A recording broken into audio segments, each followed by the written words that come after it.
Renungan Malam, God's Amazing Grace atau Kasih Karunia Allah yang Mengagumkan oleh Ellen G. White, tanggal 25 Januari 2026. Mari kita berdoa. Bapa kami yang di sorga, Allah pencipta langit dan bumi, laut beserta segala isinya. Satu-satunya Allah yang benar yang kami sembah selalu melalui anak-Mu Yesus Kristus. Kami bersyukur dan berterima kasih oleh sebab penyertaan dan perlindungan Bapa sepanjang hari dalam seluruh aktivitas dan pekerjaan kami. Pada malam ini, kami akan mendengarkan firman-Mu. Mohon karuniakan Roh Yesus Kristus dalam hati kami, menuntun dan mengajari kami agar dapat mengerti dan menghidupkan setiap firman yang kami pelajari dan dengarkan. Besertalah dengan kami sepanjang malam ini, ya Bapa. Kami persembahkan doa ini di dalam nama Yesus yang adalah Tuhan dan Juru Selamat kami. Amin. Renungan malam ini akan dibacakan oleh Bapak Ismail Nababan. Kepada Bapak Ismail, kami persilahkan. Terima kasih. Selamat malam saudara-saudari dalam Tuhan kita Yesus Kristus. Renungan malam pada hari ini Minggu 25 Januari 2026 berjudul Perisai untuk Pertahanan. Ayat inti diambil dari Efesus 6 ayat 16. Dalam segala keadaan, pergunakanlah perisai iman, sebab dengan perisai itu kamu akan dapat memadamkan semua panah api dari si jahat. Setan selalu mengintai kesempatan untuk merampas kasih karunia yang berharga ketika kita lengah. Dan kita akan menghadapi pergumulan berat dengan kuasa kegelapan untuk mempertahankannya, atau untuk mendapatkan kembali kasih karunia surgawi jika karena kurang berjaga-jaga kita kehilangannya.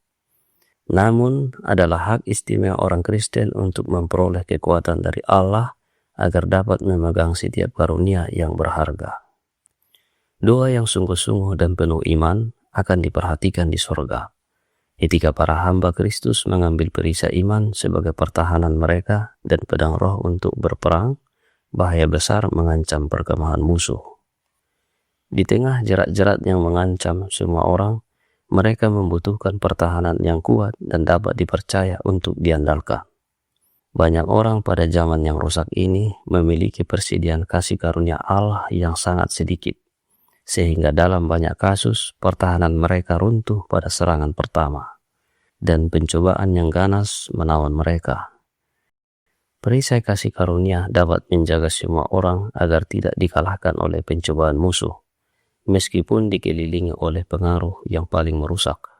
Dengan prinsip yang teguh dan kepercayaan yang tak tergoyahkan kepada Allah, kebajikan dan kemuliaan tabiat mereka dapat bersinar, dan meskipun dikelilingi oleh kejahatan, tidak ada noda yang perlu menempel pada kebajikan dan integritas mereka. Pekerjaan menaklukkan kejahatan harus dilakukan melalui iman. Mereka yang masuk ke medan pertempuran akan mendapati bahwa mereka harus mengenakan seluruh perlengkapan senjata Allah. Perisai iman akan menjadi pertahanan mereka dan akan membuat mereka lebih dari pemenang. Tidak ada yang dapat menggantikan hal ini, iman kepada Tuhan semesta alam dan ketaatan kepada perintahnya. Tentara besar yang dilengkapi dengan segala fasilitas lainnya tidak akan berguna dalam pertempuran besar terakhir. Tanpa iman, bahkan bala tentara malaikat pun tidak dapat menolong. Hanya iman yang hidup yang akan membuat mereka tidak terkalahkan dan memungkinkan mereka berdiri teguh pada hari yang jahat, tidak tergoyahkan, memegang teguh permulaan keyakinan mereka sampai akhir. Demikian bacaan renungan malam kita. Terima kasih. Tuhan Yesus memberkati. Terima kasih atas penata-layanan Bapak Ismail. Tuhan Yesus memberkati. Saudara-saudari dalam Yesus Kristus. Di dalam Efesus 6 ayat 14-20, terdapat 6 perlengkapan senjata Allah yang disebutkan oleh Rasul Paulus untuk melawan tipu daya iblis, yaitu ikat pinggang kebenaran, baju zirah keadilan, kasut kerelaan untuk memberitakan Injil damai sejahtera, perisai iman, ketopong keselamatan, dan pedang roh atau firman Allah. Dalam renungan malam sebelumnya, kita sudah mempelajari 3 perlengkapan senjata Allah, yaitu ikat pinggang kebenaran, baju zirah atau penutup dada keadilan, kasut atau sepatu kerelaan. Dan malam ini kita akan mempelajari perlengkapan senjata Allah yang keempat, yaitu perisai iman. Rasul Paulus di dalam ayat inti renungan malam ini, Efesus 6 ayat 16 berkata, "Dalam segala keadaan, pergunakanlah perisai iman, sebab dengan perisai itu kamu akan dapat memadamkan semua panah api dari si jahat." Perlu kita ketahui latar belakang Rasul Paulus menuliskan surat ini ke jemaat di Efesus. Rasul Paulus adalah warga negara Romawi. Di dalam Kisah Para Rasul 22 ayat 25 sampai 28. Dalam peperangan Romawi kuno, musuh sering memakai panah api atau flaming arrows, yaitu ujung panah dibungkus dengan kain, dicelup ke dalam minyak atau ter, kemudian dibakar sebelum dilepaskan. Tujuannya adalah menyebabkan kebakaran, menimbulkan kepanikan, dan melukai sekaligus menghancurkan perlengkapan lawan. Untuk menangkal atau menangkis serangan panah api ini, diperlukan perlindungan, yaitu perisai. Skutum adalah perisai prajurit Romawi yang digunakan dalam peperangan pada waktu itu. Bentuknya persegi panjang, melengkung atau semi-silinder, berukuran besar, sekitar 105 cm kali 41 cm, yang terbuat dari kayu lapis, kulit, dan diperkuat dengan logam. Perisai ini dirancang untuk perlindungan total, khususnya dalam pertempuran jarak dekat. Perisai ini cukup ringan dan dapat dipegang dengan satu tangan, beratnya sekitar 10 kg. Perisai ini bukan sekedar alat pertahanan pasif, melainkan senjata aktif yang digunakan untuk mendorong, menjatuhkan lawan, dan menciptakan ruang bagi pedang pendek dari bagian tengahnya. Sebagaimana yang sudah kita pelajari, bahwa kehidupan orang Kristen adalah peperangan. Setan terus-menerus menembakkan panah api kepada orang Kristen untuk menghancurkan iman mereka, dan semakin gencar di akhir zaman ini karena dia tahu waktu kebinasaannya telah dekat. Apa saja panah-panah api yang ditembakkan oleh setan? Tentunya banyak sekali, seperti godaan untuk berbuat dosa, keraguan-raguan, ketakutan, kecemasan, tuduhan atau dakwaan, kebencian, iri hati, kesombongan, dan masih banyak lagi. Intinya, panah api si jahat sama dengan serangan rohani yang menyasar pikiran, hati, dan iman kita. Apa sebenarnya tujuan setan untuk menembakkan panah-panah apinya tersebut?